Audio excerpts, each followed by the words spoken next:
क्या है इसे पहचानें। उचित क्या है, आपके लिए उचित क्या है? उचित यह है कि आप वही काम करें जो आपका विवेक कहता है। दूसरा काम, समस्याओं को पहचानें। औचित्य को पहचानना, समस्याओं को पहचानना, प्रॉब्लम्स क्या है and how to solve those problems. और तीसरा है समाधान के लिए नए रास्ते खोजना। पुराने रास्तों पर मत चलो, समाधान के लिए नए रास्ते खोजना। औचित्य की पहचान, प्रॉब्लम की पहचान और तीसरा प्रॉब्लम का सॉल्यूशन और उसके लिए नए रास्ते। वृक्षारोपण द्वारा पर्यावरण संरक्षण विषय पर डॉक्टर राधे कृष्ण दुबे ने संबोधित किया। हर गांव में भगवान शंकर की स्थापना बरगद के रूप में करें। दूसरा, जगन्नाथ जी की स्थापना अश्वत्थ के रूप में करें। तीसरा, अमृता की स्थापना यानी मतलब मृत्यु को भगाने के लिए गिलोय की, गुड़ची की स्थापना अपने अपने घर में जरूर करें।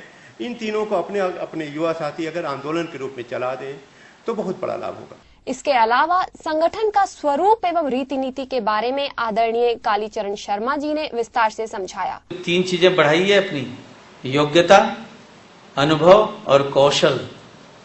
इसको जितनी जल्दी बढ़ा सकेंगे हम लोग, ये जितना जोनल कार्यक्रम करते हैं ना, उसमें गुरुजी के इन्हीं तीनों शब्दों को लिया है।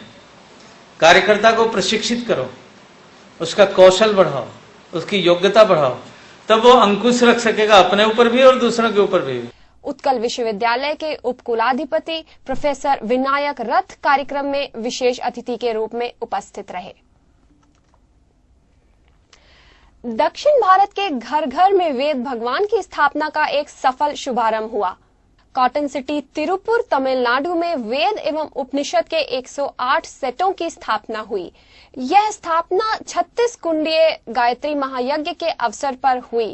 कार्यक्रम को सफल बनाने में राजस्थानी समाज, पंजाबी समाज, दुर्गा भक्त मंडल, यूथ इंडियन, अमूल, रूपा, लक्स एवं डिक्सी कंपनी आदियों का विशेष योगदान रहा।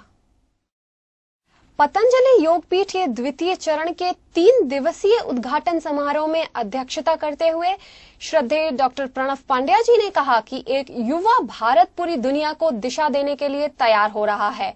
हम सुधरेंगे, युग सुधरेगा, हम बदलेंगे, युग बदलेगा, यह उद्घोष मूर्त रूप लेता हुआ दिखाई दे रहा है। भाइयों बहनों, मैं गायत्री परिवार के माध्यम से एक ही संदेश देना चाहता हूं कि स्वदेश और स्वावलंबन की बात हम अपने आप से चालू करें और अपने आप से चालू करके स्वदेशी चीज पहने, ये नहीं, मतलब स्व के प्रति, स्वदेश के प्रति अभिमान है कि नहीं आपको? स्वदेश के प्रति अभिमान है कि नहीं? स्वाभिमान। यदि स्वाभिमान है तो फिर आप उसको जीवन में अंगीकार करिए, उतारिए और विभिन्न रूपों में जो प्रकल्प होते हैं उन प्रकल्पों के माध्यम से इन सबको बढ़ाने की कोशिश कीजिए। डॉक्टर प्रणव पांड्या जी के अलावा इस कार्यक्रम में भारत भर के संतों, राजनेताओं और कॉर्पोरेट जगत से जुड़ी अनेक विभूतियों ने भाग लिया। अपने जीवन की यात्रा में शांति कुंज को अपनी प्रेरणा स्रोत बताते हुए योग गुरु बाबा रामदेव ने अपनी पुरानी स्मृतियों को फिर से एक बार ताजा किया। देवी संस्कृति, ऋषि संस्कृति को गायत्री परिवार के माध्यम से, देवी संस्कृति विश्वविद्यालय के माध्यम से राष्ट्र और विश्व पटल पर प्रतिष्ठापित करने के लिए निरंतर तप कर रहे श्रद्धेय पूज्य डॉक्टर प्रणव पांड्या जी को मैंने कहा आज वो पहली बार अपने योगपीठ के एक सार्वजनिक कार्यक्रम में आए हैं। मैं स्वयं शांति कुंज में जाता रहा हूं और बहुत पहले भी गया था। उस समय पूजा दीदी का आशीर्वाद लिया था, लेकिन वो बहुत वक्त हो चुका था।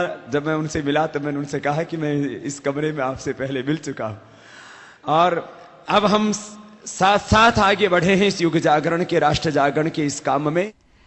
आमतौर पर साधु संतों को जप तप, पूजा पाठ, साधना अनुष्ठान करते देखा जाता है, परंतु अपराध करके जेल की सजा काट रहे कैदियों के बारे में यदि कोई कहे कि वे धार्मिक क्रियाकृत्य करते हैं तो आश्चर्य हो सकता है, परंतु यह आश्चर्य या असंभव नहीं, सत्य है।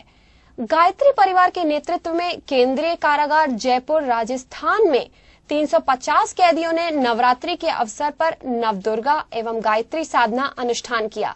उल्लेखनीय है कि अखिल विश्व गायत्री परिवार शांति कुंज द्वारा लंबे समय से इस तरह का प्रयास चल रहा है। साधना से स्वनिर्भर तक की कई कार्य प्रणालियां जेल सुधार कार्यक्रम के अंतर्गत चलाई जा रही हैं। सरदार पटेल ग्राउंड बेलगांव कर्नाटका में 108 कुंडीय गायत्री महायज्ञ का आयोजन हुआ। इसका शुभारंभ मंगल कलश यात्रा से हुआ, जिसमें बड़ी संख्या में भाई बहनों ने भाग लिया। आयोजन 3 दिवसीय था, परंतु इसमें सबसे बड़ी बात जो कि कर्नाटका के परिजनों ने कर दिखाया वह यह कि इस महायज्ञ में प्रसाद के रूप में लगभग 25,000 रुपए का परम पूज्य गुरुदेव का साहित्य निशुल्क वितरित किया गया। यज्ञ से वातावरण शोधन और साहित्य से ज्ञान वर्धन दोनों ही कार्य साथ साथ चले। इसके अलावा यज्ञ में बड़े पैमाने पर विभिन्न संस्कार भी कराए।